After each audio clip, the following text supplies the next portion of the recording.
Well, it was a rollercoaster ride once more for financial markets last week, with Fed speakers sticking to the higher for longer line on monetary policy, plus lingering geopolitical risk, as well as the situation in the Middle East remains relatively fluid. Combine those two factors, and we saw the S&P 500 slip to its worst week of the year, while Treasury yields rose to fresh year-to-date highs, and the dollar also printed a new year-to-date best against a basket of peers. A marginally quieter data docket awaits market participants this week, but it is nonetheless the busiest week of Q1 earnings season, with around 40% of the S&P 500 by market cap set to report. And we also got a policy decision due out of Japan as well. And of course, incoming geopolitical news flow will also continue to be very, very closely watched indeed. It's a busy show and plenty for myself and Ryan Littlestone to discuss on the trade-off this week. So let's roll the titles and get into things.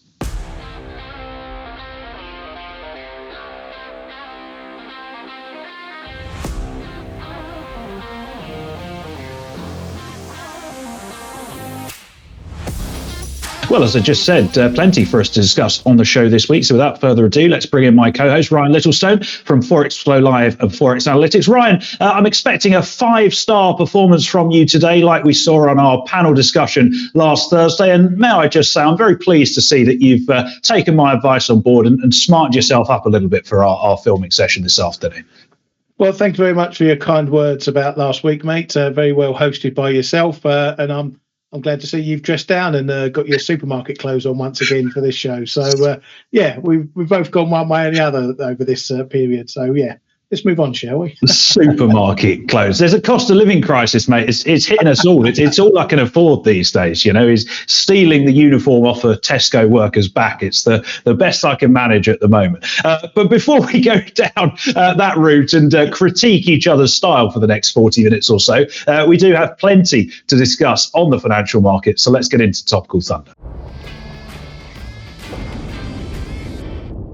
So I want to kick things off this week with just a look at the general sort of turbulence that we saw in the financial markets last week. The S&P 500 and the Nasdaq both losing ground for a third week in a row. The Nasdaq incidentally down just over 5.5% on the week when you look at the front month future, which is the the generic contract's worst week since April of 2022. So the first time in a couple of years we've had a weekly decline of that magnitude. And there was very much a defensive vibe to the market. If you look under the hood, we had utilities and consumer staples really outperforming, and as that move in the Nasdaq would tend to imply, the tech sector quite badly lagging. So some would say that this is long overdue, given the move higher that we've seen in some of these AI names over the last 12 months or so. Some may even point to the fact that we're seeing perhaps a rotation under the surface. That's a narrative that everyone loves to drag out when we see a little bit of divergence between sectors in the equity market. Whatever the case, I think it was interesting that the move lower that we saw in equities, I would argue it's not necessarily linked to what we see on the geopolitical front, particularly when you look at crude, for example, down around about 3% on the week, and amid signs that the sort of tit for tat between Israel and Iran, none of it really appears to have led to, touch wood at least, any further escalation in tensions or deterioration in the situation in the Middle East more broadly. So I guess you then go, what's really the driver of the equity market last week? What was driving the selling? Well, obviously you've got a bit of momentum behind it. As I said, a third weekly loss for both major indices. You could perhaps point to yields moving higher. The 2-year rose north of 5% last week to a fresh year-to-date high, but stocks shrugged that off for most of the year. It shrugged the move in treasuries off for most of last year, so I feel that's a little bit of a stretch. Higher for longer Fed speak? Yeah, maybe, but seriously, we're not talking about rate hikes being on the table, and the next move is still likely to be lower, so I don't think that's potentially a catalyst. Maybe a few jitters creeping in ahead of earnings. As I said, we've got 4 of the Magnificent 7 reporting this week, and about 40% of the S&P 500 by market cap, so perhaps that putting a little bit of a lid on anyone's appetite to buy the dip last week. But what I think is interesting is that we've come into the market this morning and At the time of recording, the S&P future is up around 2/3%. It appears this morning we're in a sort of no news is good news vibe, where there hasn't been any escalation in geopolitical tensions over the weekend, and the market is taking some solace in the fact that we may be able to perhaps put that behind us and focus back on some of the fundamentals. And I think if we do get that focus back on earnings and back on the economic outlook, then that is still pretty bullish and constructive for the market over the medium term at least. But Ryan, I'm keen to get your thoughts on what I would say was a choppy and an interesting week for equities last week. Yeah, very much so. And I think you've nailed it this morning, saying that we got a bit of a relief rally on that no news is good news, that something didn't happen over the weekend. But I can't look at markets today, looking at them are just a complete mess. You've got yields high, you've got the dollar gaining in some pairs, not in other pairs. Gold's falling off a cliff, oil's been weak as well. So, there's so much going on, this geopolitical risk, the Fed, earnings, everything. I just think there's a lot for the market to take in at any one moment. I think we're just seeing a bit of indecision going around. As for stocks, yeah, this does look like the seller's been waiting to really spank this ever since the break of 4,800, and they've tried it all the way up. Now they're actually getting some reward for their trade. So I think they're really pushing the button on this. And I thought a close below 5,000 in the S&P would be significant on Friday. It's proving to be the case today because we just can't get back above it. And you say about earnings and waiting for these earnings. Well, we came through the good financial earnings season, if you like, all the banks. They were all solid, good earnings, yet we still came down. We still saw stocks falling. So I'm not sure if earnings are going to help, at least if they're good. But I think if some sectors are looking pretty ropey, and I expect still the auto sector to do so, then that's going to be added fuel for the sellers to push the button even further. Yeah, perhaps. I don't think it'll take much in terms of earnings misses for the bears to pounce on those. And obviously, we will watch those very closely as we move through the week. I think Tesla kick off the Magnificent Seven after the close on Tuesday, but they're something of a basket case at the moment. So perhaps Meta after the close on Wednesday are the ones that we should really be watching as maybe a broader sort of bellwether for the sector. But in any case, I'm sure we will pay very close attention to that as the week goes on. It is a busy earnings docket. It is a relatively light macro docket, however, with, I guess, the next Bank of Japan decision really the standout release on what's otherwise quite a boring calendar this week. And I'm sure Ryan is saying very interesting things, but he somehow managed to mute himself. Oh, stop it. I'm back. Do you want to start that little sermon on the BOJ again so we can actually hear you this time? Yeah, I was going to say we have got a few bits and pieces out this week of importance on the data docket, GDP from the US to name one of them. But Friday is going to be a big day for the yen because we get the newest set of inflation numbers from Japan via the Tokyo CPI. And this is April data versus the March national data that we got last week. It's expected to show another drop in core inflation to 2.2% versus 2.4% previously. Now, that's very close to the Bank of Japan's target, although it is Tokyo CPI. But it's coming a mere hours before the Bank of Japan decision. So that, I think, could inject a bit of spice into the yen, particularly if it's a very soft number, softer than expectations and closer to their magic 2% mark. So while inflation has been the main focus for the Bank of Japan, it is said that they are perhaps going to broaden their view onto other things, other factors like consumption, capex, rather than just their main focus of CPI. They, like other central banks recently, are also bringing FX into the conversation and its play on possible inflation moves and impact. Now, we know UEDA has already made a point about FX becoming important in their last meeting. And even on Friday, he said he sees a chance that a weak yen may affect trend inflation, and if so, could lead to a shift in policy. So this now presents a sort of two intervention type risks for the yen, one through obviously the MOF and one now sort of through monetary policy by the Bank of Japan. Now, this meeting is obviously the first since the end of NIRP, negative interest rates. So there's going to be a lot of focus on what comes next. And there's very little expectation for a hike, but the FX kicker may play into things if we see another big rally in yen pairs going into that meeting on Friday.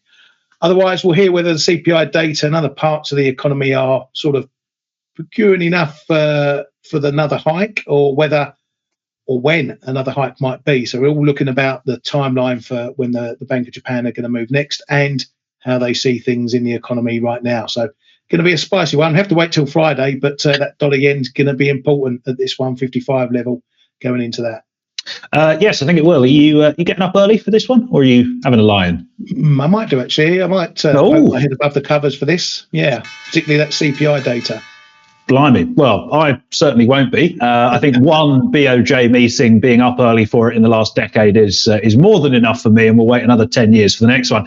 I do think it's interesting, though, and actually it really epitomizes the divergence between the Japanese economy and the rest of the world and the BOJ and the rest of the world, in that, if we're talking about in the UK or the US or Europe, for example, core inflation coming down 0.2% to 2.2%, you'd have Andrew Bailey and Christine Lagarde popping champagne bottles and wondering how much they can lop off interest rates at the next meeting.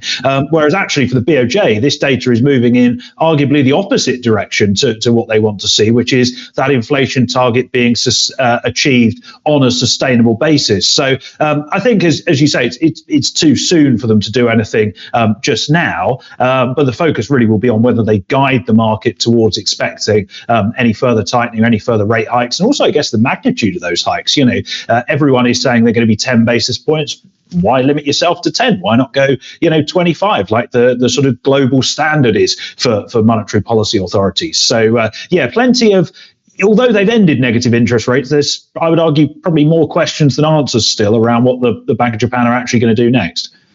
Yeah, there always is. And, they are a special case, so you couldn't rule it out that they're going 10 pip moves. But I think, you've got to remember we've still got this intervention risk hanging over us. And that's why it's going to be important what dollar yen does this week into that meeting and over that data as we roll into that meeting as well.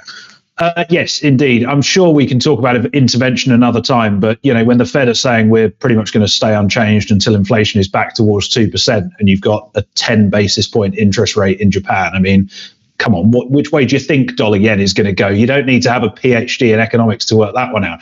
Anyway, moving on, because we need to talk about the UK. We covered this actually exactly this time in the show a week ago, where we were talking about the busy week of data that we had coming up here in the United Kingdom. And obviously, we moved through that economic data. And I think we may disagree here, because my read on it is there's really nothing in this data that will deter the Bank of England from delivering their first 25 basis point rate cut in June. If you look through the figures that we had last week, firstly, the latest employment data, unemployment rose 4.2% in the 3 months to February. That's up from 3.9% in the prior month in January, and also a 6-month high, although obviously we must apply the usual caveats around the quality of that data, with the ONS being now the Office for National Shambles rather than the Office for National Statistics, such as the ridiculousness of the situation that's going on there. Just give us some data we can rely on, for goodness sake. But more importantly than that, earnings pressures are still bubbling away. Average earnings, regular pay, continuing to grow at 5.6% on a yearly basis in 3 months of February, which may be a little bit concerning. But on inflation, nonetheless, we did get some good news. CPI down to 3.2% in March on an annual basis, a little bit above the 3.1% that was expected and that the BOE had forecast, but nothing particularly disastrous. Core CPI also coming down nicely. Again, just 0.1% above where the BOE expected, coming in at 4.2% in March on an annual basis. But we're still on track to achieve that 2% target in the spring as the impact of energy prices feeds through into the data. And what I thought was interesting was some comments from BOE Deputy Governor Dave Ramsden relatively late on Friday, where he was saying that actually he sees that the risks to the inflation outlook in the UK are now tilted to the downside, which is the first time probably this cycle that we've heard that from a BOE policymaker, and that is relatively dovish, I would argue. And then on Friday, we had some relatively poor retail sales figures. Sales excluding fuel were down by around about 1% on a monthly basis. When you look into that data a little bit more, there were pretty chunky drops in both department store and online sales, those segments really struggling on a monthly basis in March. So that may maybe a sign that consumers are continuing to tighten their belts, and that the cost of living crisis is continuing, and that spending is relatively sluggish. So nothing in all of that for me pushing back on my idea that the BOE are going to deliver that first 25 basis point cut in June. The other thing to remember is that the minutes from the March policy meeting that were out a few weeks ago made very clear that the policymakers see rates remaining in restrictive territory, even if they deliver a rate cut, which means the BOE can go 25 basis point cut, but leave all the statement around, we need to stay restrictive for as long as necessary to bring inflation back to target. They can leave all of that in the statement, as is pretty much in common with every other G10 central bank. What's interesting, though, is that the market still prices June as about a 50-50 chance. So there is room, if we are to get, say, a dovish statement from the BOE in a fortnight's time, or some further relatively mixed economic data, there is room for that pricing to move a little bit further. But Ryan, I get the impression you may disagree with me. Yes, I'm going to disagree slightly. I think the market is. I knew you would. Yeah, well, it's standard, isn't it? I think the market's getting overly dovish. It's on its way to getting overly dovish. Let's not beat around the bush. Ramsden took an absolute bar stool to the back of Cable's head on Friday. Some of those comments. The key comment for me was that he said inflation is going to drop close to 2%, not closer to, not it might be on its way. It will drop close to 2%. That's a pretty big call, considering we're not going to get an inflation print until after the May 9th meeting. So either they know something we don't. We know that we're likely to see a drop in inflation due to the energy price cap, but there's still plenty of price pressures bubbling elsewhere, especially from those wages. I don't know if we're going to see some of the bonus numbers still, having a little bit of a play in those ONS numbers. I like your description as well, Office for National Shambles. I think I may have stolen that from you and Smith at one point, so I can't claim that as my own, unfortunately. I'll match that off with my Office of Bodged Responsibility, the OBR. So we should have got a 3-for-2 deal with Bernanke on the forecasting for all those three: BOE, OBR, and ONS. But anyway, moving on. CPI, it came in softer, but I think they both beat expectations by a pips. That didn't drop as much as expected. But this Ramsden thing, I think he now needs to vote. So we should at least be getting 2 votes for cuts at the next meeting based on Ramsden's comments. We know that Dingra was the only cutter on the MPC at the moment. So he's got to be another one now. If he's come out with all this and he doesn't actually vote for it, well, that's going to put the cat amongst the pigeons and make a complete shambles of an already shambles institution. But the market's moved from September to August pricing now after those comments. He's got to back it up. The data's got to back it up. If it doesn't, we're going to see the pound shooting higher again. But I don't think June's on the table personally, but who knows what these clowns will do. Well, I don't think they even know what they're going to do at this point. We shall see. The one last thing I would make on the BOE, though, is I think it's interesting. You're seeing a bit of a divergence open up between the internals and the externals on the MPC, because if you listen to what Haskell has said recently, and Megan Green had a big piece in the FT a few weeks ago, they're all talking about upside risks to inflation, stubborn services inflation, sticky prices, et cetera, et cetera, et cetera. And then you've got the Deputy Governor, Dave Ramsden, who has been on the MPC for probably getting on for a decade now, coming out and going, no, I think the complete opposite, risks are to the downside. So it's going to be interesting how, or indeed even if, they square that circle. And, do we get to June and we have, a very narrow, well, it would be 6-3, you would presume, all of the internal members plus Dingra voting for a cut, and then Haskell, Green and Mann saying, no, we're happy to hold where we are. So I think that's going to be an interesting one to keep a close eye on. But as you say, that May vote split will be absolutely key in terms of a signalling mechanism. And of course, we get the new BOE forecast in May as well. So it'll be interesting. This is before Bernanke's scenario nonsense comes into play. It'll be interesting to see what the BOE have to say in their latest forecast at the next meeting in a couple of weeks. But we can cover that in next week's show. I'm sure we've got other things to discuss this week, including the foreign exchange market.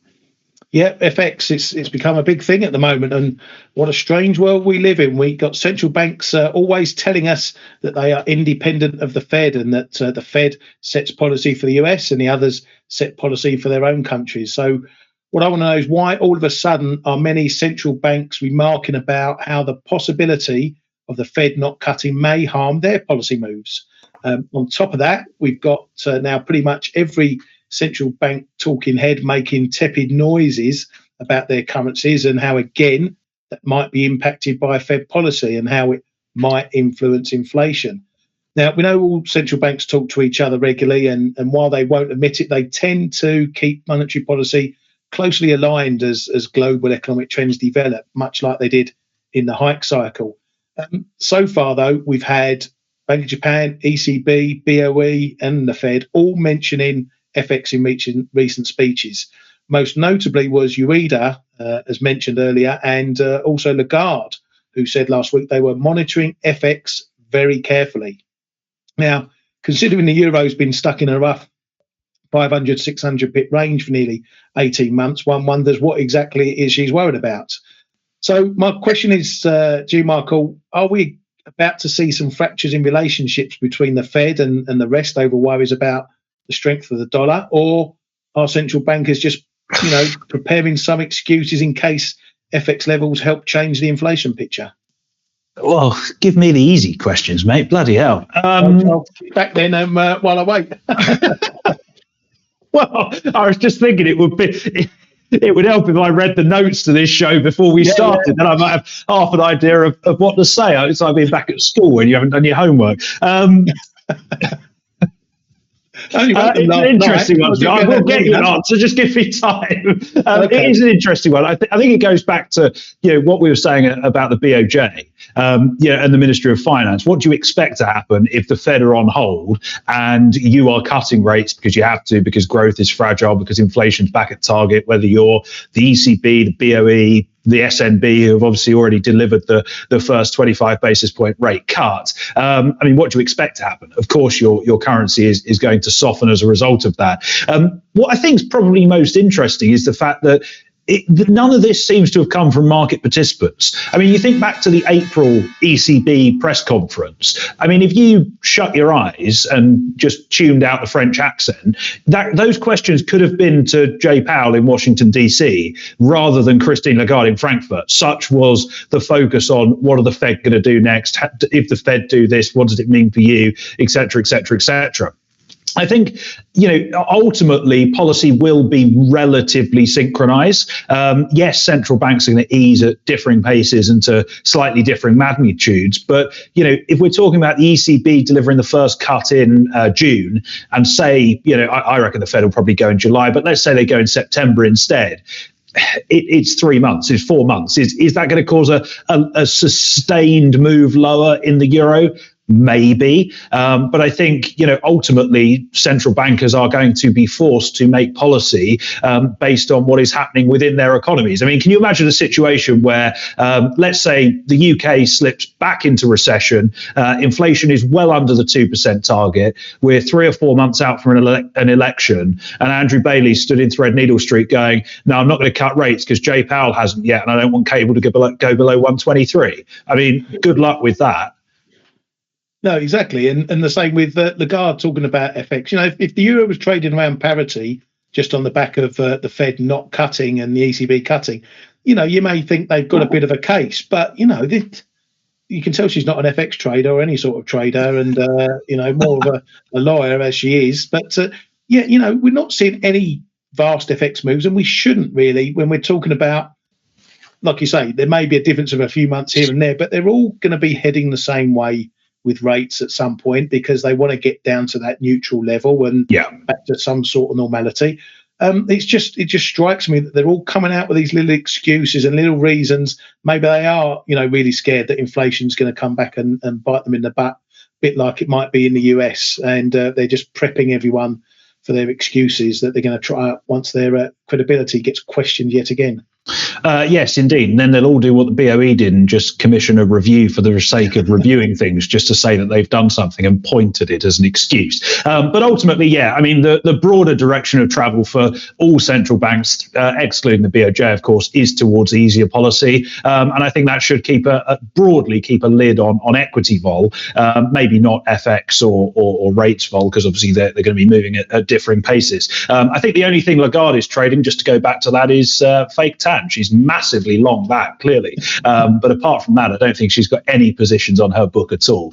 Speaking of positions and speaking of our books, let's have a look at some charts in That's a Setup.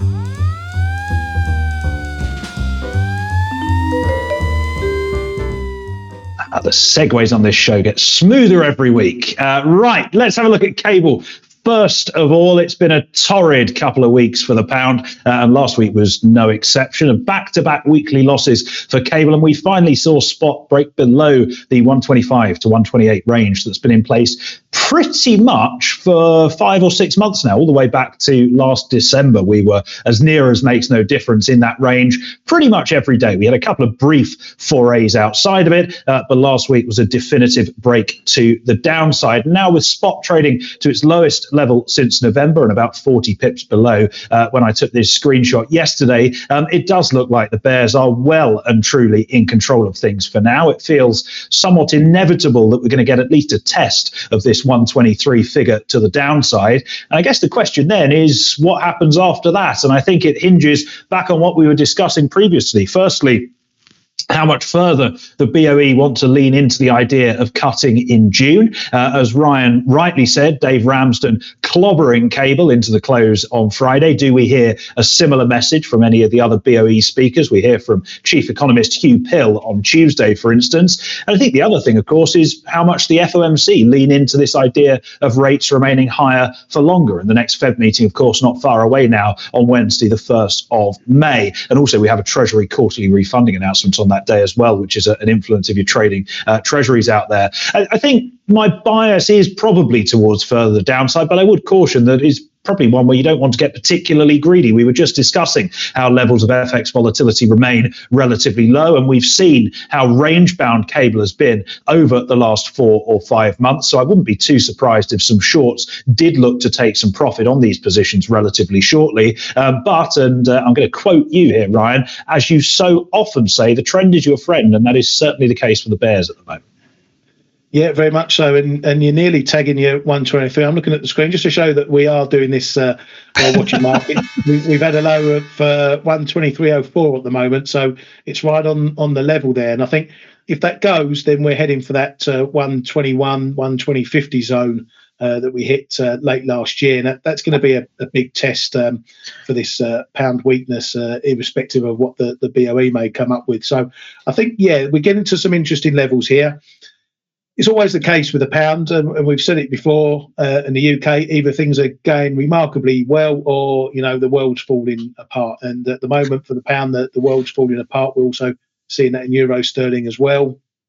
So, yeah, there's some decisions to be made about this one. It looks like a rally sell. If we hold 123, though, we could be setting up for a bit of a similar situation to what we're seeing in euro dollar and that 106 level where enough's enough. That's where the buyers are going to come in and step in, and maybe we just see a bit of consolidation, but definitely going to be watching this one with interest over the next few days. Yes, indeed. You can tell that one of us has got screens in front of them and the other hasn't when we're doing this recording. But, I'm clearly not exactly sticking my neck on the line with that call for 123 and, that massive 4 pips of downside that I'm now calling for. In any case, another chart that, I'm sure we're both going to be watching very closely, when I get back to my desk at least, is the S&P 500 this week. The S&P, and this one, another one that's looking like it's really under the cushion at the moment. And what a difference a couple of weeks makes, eh? Since last November, you couldn't get a dip for love nor money, and now it can't rally at all. And while we discussed some of the drivers earlier, I wanted to look in depth at what's happening and what might be coming next. We're now finally carving through all the support levels at a pretty hefty clip, a big support level at 50, 40, 50. Built up during the rally, that broke and saw a quick move down through the 5K level on Friday. Though the first move came after those Israel headlines. So have to take that for what they were. But we did stage a bounce back above the 5K level, but we closed the week below it, and that was very important for me. And it looks like a potentially very bearish continuation here. Now, we've had an area of support below here, which brings some context to the recent drop. So as much as we're seeing this big move off the highs, we're not yet at the 38.2 fib of the whole rally since late October. So that fib around the 4,800 break point is going to be hugely important and the real test for this rally. Now, last week I had a little nibble at that 50-40, 50 area, but when that level failed, I was stopped out. And also I got stopped out in the balance of my break longs that I've been sitting in from that 4,800 break. I then had one further test on Friday, just under 5K, after those Israel headlines sort of started washing out. I ended up scratching that. So I've had a couple of attempts now to buy the dip and it hasn't worked. So I'm not going to be touching it now until maybe we get a test of that 38.2 fib and that big zone near 4,800. Now, if that level fails there, we might have an even deeper correction following. So for sellers, broken levels on the way down, like that 50, 40, 50, will likely be the main resistance points now on any bounces. And sellers, they've really got the balls by the horns. And if they keep pushing it lower, we have to see what happens down at that fib area. Oh, dear. I don't know what's going on at the moment. Everyone I speak to is so bearish. I mean, you're as downbeat as anything. Westy seems all down in the doldrums about where equities are going. Blake was being bearish on the Aussie version of the trade-off last week. I don't know what it says for sentiment when, the grumpiest man that Pepperstone employs is still bullish and happy to be buying the dip. Maybe I'm wrong, or maybe I'm being a bit contrarian. I don't know. But I think, closing below 5,000 is important. I would say, to counter that, the futures haven't closed below 5,000 yet. And obviously that is, I would say, perhaps more important if we get a close below 5,000 there. But more important than both of those is the fact that we've managed to hold on to this 100-day moving average. And we're bouncing quite nicely off of that this morning. So I think if that can hold firm as support, then the market may begin to find a little bit of a base. This no news is good news vibe is going to help over the next couple of days, you would imagine. And then we roll into earnings. And that's going to be the key test. What do we hear from Meta? What do we hear from Microsoft? What do we hear from Alphabet or Google or whatever you want to call them? And how does that support sentiment or even dent sentiment as we move through the remainder of the week? But I think over the medium term, I'm still pretty constructive on risk. I think my bull case for pretty much the entire year has been predicated on the idea that growth is going to remain strong and we should get another GDP print above 2% later on this week, that should keep earnings growth relatively well supported. And we're seeing that so far in earnings season, even if the market reaction hasn't been quite as positive as you might like. And the third thing it's been predicated on is that the Fed, if they want to, they can cut rates whenever they want to, and they can step in with liquidity whenever they may need to. And thus far, that is still the rhetoric that we're hearing from Fed policymakers. Unless that changes, and unless anyone at the Fed, anyone serious at the Fed, not some muppet like Kashkari, comes out and says, we are considering moving rates higher if we get another hotter than expected inflation number, which is not the base case in any way, shape or form, then I'm probably going to remain constructive on risk until any of those three factors change. Yeah, well, I thought you were the most grumpish man at Pepperstone, so it's a bit Richie blaming other people as well, pointing other people that way. But anyway, I think these earnings are going to be very important for their reaction. As I said, we came through all the financials and stock still dropped. If these earnings are pretty good, if they're good numbers broadly across all the sectors, but stock markets can't rally on that, then that's a big message, a big signal the market's telling you. So even for someone who's happy to look at trying to buy a dip myself, that'll be something I'll be thinking, oh, hang on a minute. If we can't rally on good news, there's only one other way we can go, really. Yeah, sideways.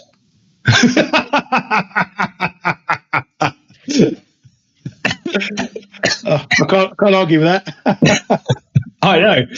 Right, moving on. Speaking of something that is going sideways, you see another one of those segues coming in. The 2-year Treasury is, as near as makes no difference, back at 5% into the close on Friday. We had a little look north of 5% in early trade today, and we're still pretty much just shopping around that level this morning. And I was thinking about this over the weekend because, I like to live a wild life that on a Saturday morning and look at charts of the bond market. What else are you going to do? And actually, I'm starting to like the idea of buying the front end of the Treasury curve. And I think quite a few other people in the market are going to be thinking along similar lines. Now, obviously, you've got a bit of term premium and a bit of risk premium in here as well. But in essence, what a 2-year yield at 5% is saying is that the Fed are going to cut less than 50 basis points over the next 24 months. Now, I would argue that that is a sign that the hawkish repricing we've seen has gone far too far, far too quickly.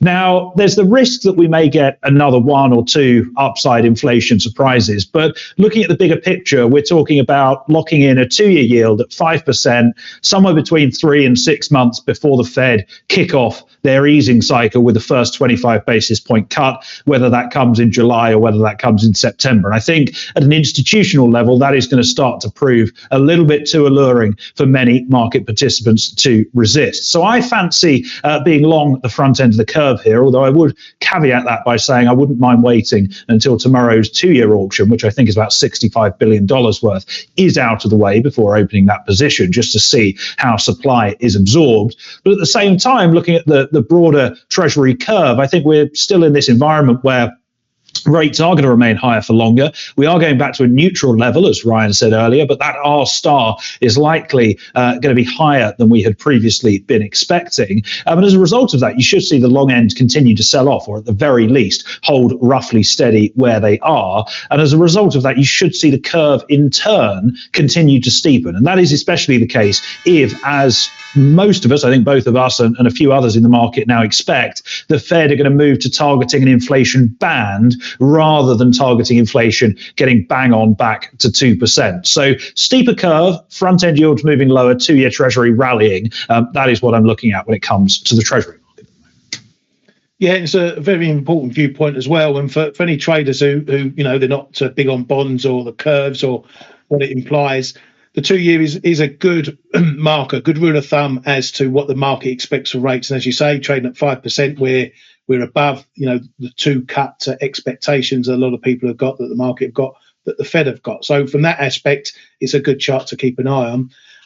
I think for the dollar as well, this one is going to be pretty big. If we break above this 5% mark, which, as you can see from the chart, we've tried several times now to do so and can't. If we break above that and tens follow, say getting above 4.7%, then that's going to be the kicker for the dollar to maybe take another leg higher. That'll probably do for euro dollar at 106 and likely then push to 105. The same for cable. That'll be another downside kicker. So there's a lot of eyeballs on this and a lot of things that can happen should we get a break here. But does it break before we get to the next Fed? I don't know. We might have a couple of little looks above it. But I think definitely after the Fed, where this yield is trading after is going to be a big signal for where the dollar goes next. You're going to say, does it break by the time this show goes live for a second now? I bloody hope not. My play of the day had gone wrong before the show went live last week. We can't have that 2 weeks running. Right, let's move on to our last chart, which is the shiny yellow metal that is gold. Yeah, well, this one I've had to rewrite about 20 times a day since I did it last night. I thought I was going to come in and have a nice trade this morning, a nice short, but didn't get close. But anyway, there's one or two things happening in gold now. It's either running out of steam after such an incredible run, or it's just pausing to suck in a few more shorts before busting another move higher. I will still admit I really don't have any solid reasons why it remains or had remained so well bid. I still favour that we're seeing a lot of heavy Chinese buying as the main reason, but that's just my opinion. Irrespective of that, we found a bit of a wall up here at the 2400 level. The two main drives above were on Iran and Israel headlines, and those are still a risk for gold, and probably one reason why it's not straying too far to the downside. However, it has been going up without those risk headlines previously. So this period might just be one where this Iran-Israel noise is affecting things, but not really the main driver.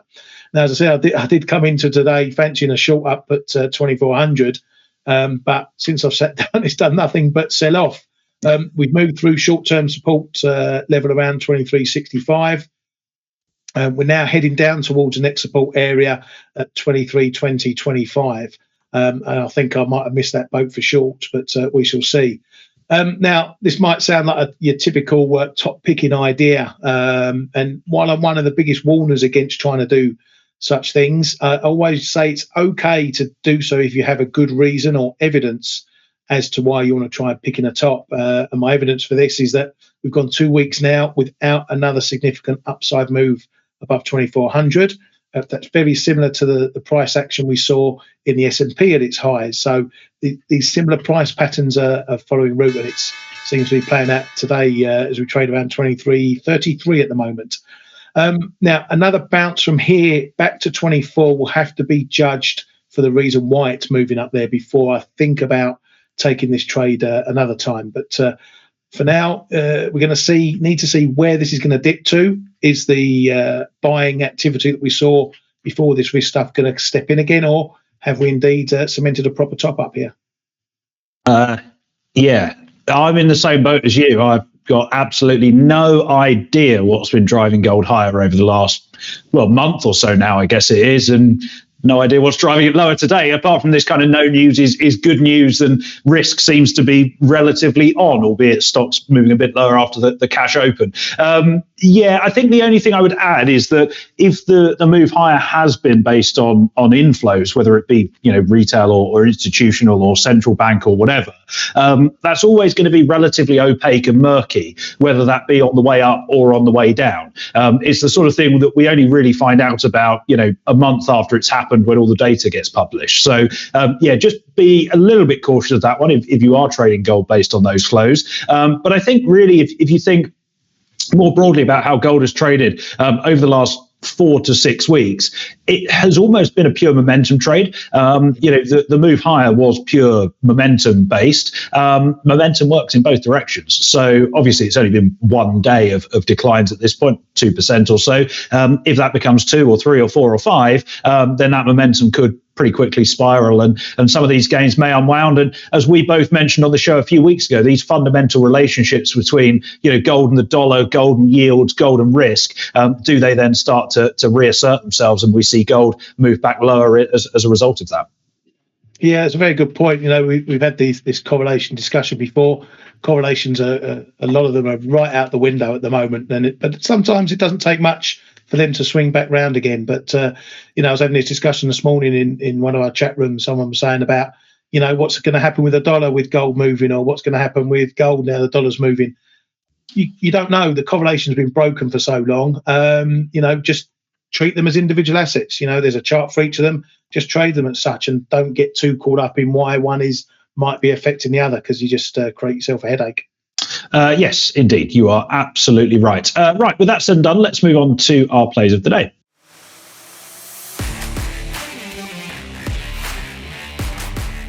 Right, I'm in the FX market this week. Well, we both are, in fact. I'll keep things relatively short and sweet, because the environment we're in at the moment in the foreign exchange space seems to be one where policy divergence is really the main driving force behind most G10 currencies at the moment. And that begs the question of which currencies are likely to benefit and which currencies are most likely to be disadvantaged by the fact that the Fed are keeping rates higher for longer, and that the balance of risks is tilting more hawkish towards later and fewer rate cuts. On a very simplistic level, you would say that currencies where central banks are going to cut sooner and cut to a greater degree than the FOMC are likely to weaken against the dollar. And that really does put Europe in the crosshairs. If you think about things, the SNB have already cut rates, as we mentioned earlier. The Riksbank in Sweden likely to deliver a rate cut this month. And the BOE and the ECB, certainly the ECB, are pretty much nailed on to deliver a rate cut in June. So this week, I'm looking to be long the dollar against a basket. We'll call it an equally weighted basket of the Swedish krona, the euro, the Swiss franc, and the pound, because I think European currencies are in for a relatively torrid time at the start of the summer, at least until that first Fed rate cut is delivered. Ryan, you're looking at something that doesn't move. Well, I thought I'd pick something that might stand a chance of still being valid by the time we got around to filming. So, I've gone for something. It's potentially a good trade. It's one I like trading a lot. It's been a while since I've traded this, but this is the dollar Hong Kong dollar, and it's on its way back to the top of the Hong Kong Monetary Authority's price band once again. That price band runs from 775 to 785. And the HKMA are really stout defenders of the band and have seen off plenty of attempts from those trying to play a break, most notably from one Kyle Bass, who likes to have a go and in fact actually set up a fund purely to have a crack at this breaking. Now, sometimes you do need a bit of patience to sit in trades in this one, playing either side of that band. But as the Hong Kong Authority keep their interest rate 50 pips above the Fed's lower bound, there's little to no carry costs to bear, and rates, tend to move in line with the Fed. If the Fed moves, then usually by that evening the Hong Kong authorities have moved as well. So I'll be looking at shorts starting around 784.50 up to 785, and then I'll be offloading if I get into any trades down towards 783s. Now, despite the fact that you potentially have a central bank or monetary authority watching my back, I still have a stop somewhere around 790, as you can never rely 100% that something will hold forever. And I learnt some of those lessons from the SMB as well. So, never say never in these trades, but as you can see from the chart there, when it works, it works. You just might need a little bit of patience for it.